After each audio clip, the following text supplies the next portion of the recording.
नमस्कार दोस्तों, स्वागत है आपका हमारे यूट्यूब चैनल पे। दोस्तों आज हम जानेंगे व्यापम में अपना एमपी का प्रोफाइल कैसे बनाएं।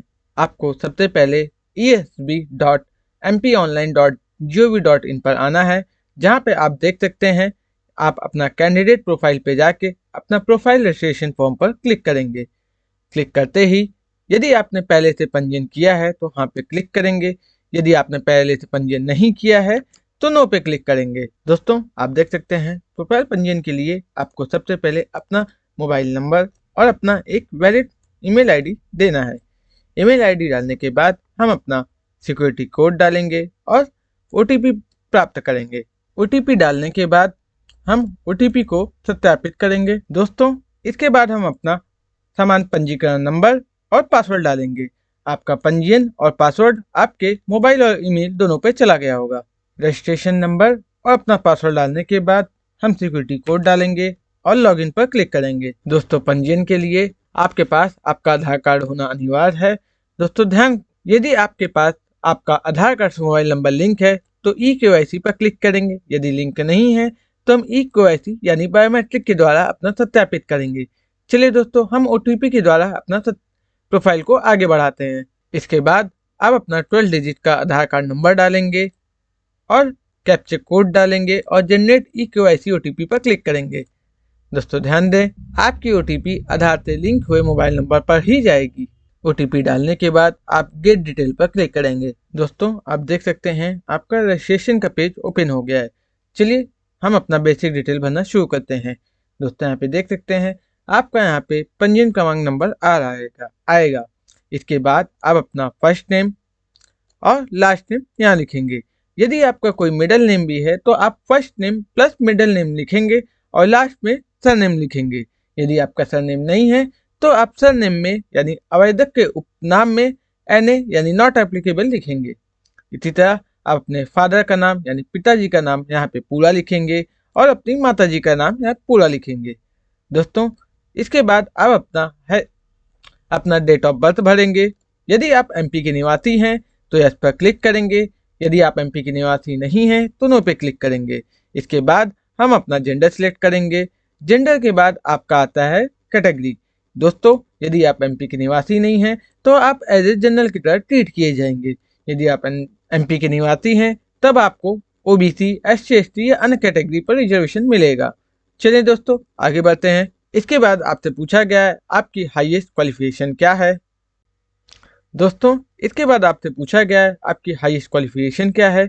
आप अपना हाईएस्ट क्वालिफिकेशन लिखेंगे, यानी यदि आपने अपना पीजी किया है तो पीजी डालेंगे, यूजी किया है तो यूजी यानी स्नातक डालेंगे, यदि आपने इंटर तक पढ़ाई की है तो इंटर डालेंगे। इसके बाद हम अपना निवास का क्षेत्र बताएंगे। यदि आप ग्रामीण हैं यानी रूरल हैं तो रूरल पर क्लिक करेंगे। यदि आप अर्बन शहरी क्षेत्र में रहते हैं तो अर्बन यानी शहर पे क्लिक करेंगे। इसके बाद यदि आप PS यानी दिव्यांग हैं तो यहाँ पे क्लिक करेंगे और उसका डिटेल देंगे। यदि आप हैंडीकैप नहीं हैं तो नो पे क्लिक करेंगे। नेक्स्ट आता है आपका मैरिड का। यदि आप मैरिड हैं तो यहाँ पे यस पर क्लिक करेंगे और अपने मैरिज डेट यहाँ मेंशन करेंगे और अन्य जानकारी देंगे। यदि आप मैरिड नहीं हैं तो आप नो पे क्लिक करेंगे और अपना वर्तमान पता डालेंगे। एड्रेस डालने के बाद आप अपना एक आइडेंटिफिकेशन मार्क बताएंगे। यदि आपके शरीर में कोई स्थायी पहचान चिन्ह है तो उसको बताएंगे। दोस्तों नेक्स्ट आता है आपका आईडी प्रूफ। आईडी प्रूफ में आप आधार कार्ड दे सकते हैं। यदि आप आधार कार्ड नहीं देना चाहते हैं आप voter ID, DL, PAN card, passport दे सकते हैं। दोस्तों जो डिटेल आप यहाँ पे डालेंगे वही आप पहचान पत्र आपको एग्जामिनेशन हॉल में लेके जाना रहेगा। चलिए दोस्तों आगे बढ़ते हैं। दोस्तों आगे बढ़ने से पहले आप फॉर्म को एक बार अच्छे से चेक करेंगे, फिर हम आई डिक्लेयर पे क्लिक करेंगे और पंजीकृत पर क्लिक करेंगे। दोस्तों आप देख सकते हैं रजिस्ट्रेशन के समय आपका रजिस्ट्रेशन नंबर, आपका आवेदक नाम यानी आपका कैंडिडेट नेम, आपके फादर नेम, आपकी माताजी का नाम तथा अन्य डिटेल दी हुई है। चलिए दोस्तों फोटो साइन अपलोड करते हैं। फोटो साइन और हैंड राइटिंग अपना अपलोड करते हैं। दोस्तों अपलोड करने से पहले यहाँ पे इंस्ट्रक्शन दी हुई है। फोटो साइन अपलोड करने से पहले इंस्ट्रक्शन जरूर पढ़ें। चलिए दोस्तों आगे बढ़ते हैं। चलिए दोस्तों अब हम अपना फोटो अपलोड करते हैं। फोटो आपका लाइव अपलोड होगा। यदि आप लैपटॉप या डेस्कटॉप से अपना फॉर्म भर रहे हैं या उसमें कैमरा की सुविधा उपलब्ध नहीं है तब आप जनरेट क्यूआर पर क्लिक करेंगे। जनरेट क्यूआर पर क्लिक करते ही आपका एक क्यूआर आ जाएगा। इसको आप मोबाइल से स्कैन करके आप अपना फोटो खींच सकते हैं। चलिए दोस्तों, अब हम अपना साइन अपलोड करते हैं। दोस्तों ध्यान दें, साइन अपलोड करने के बाद ये जरूर चेक करें कि साइन आपका प्रॉपर दिख रहा है या नहीं। आपका साइन कटा नहीं होना चाहिए। इसी तरह आप अपना सेल्फ डिक्लेरेशन पे एक व्हाइट पेपर में ब्लैक या ब्लू पेन से लिखेंगे, उसको अपलोड करेंगे और एक बार अच्छे से जरूर देखेंगे कि आपका हैंड डिक्लेरेशन आधा कहीं कट तो नहीं रहा है।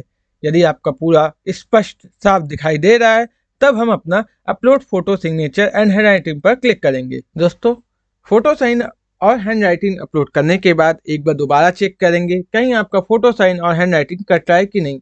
दोस्तों, ये बार बार इसलिए बोल रहे हैं क्योंकि आपका फोटो साइन या हैंड राइटिंग थोड़ा भी गड़बड़ होगा तो आपका फॉर्म रिजेक्ट हो सकता है। चलिए दोस्तों, मिलाने के बाद अब हम अपना हाई स्कूल की मार्कशीट अपलोड करते हैं। हाई स्कूल की मार्कशीट अपलोड करने के बाद सबमिट डिटेल पर क्लिक करेंगे। दोस्तों, आप देख सकते हैं आपका प्रोफाइल सक्सेसफुली कंप्लीट हो गया है। चलिए दोस्तों, मिलते हैं आपसे नेक्स्ट वीडियो में कुछ नए अपडेट के साथ, कुछ नई वीडियो के साथ। जय हिंद, धन्यवाद।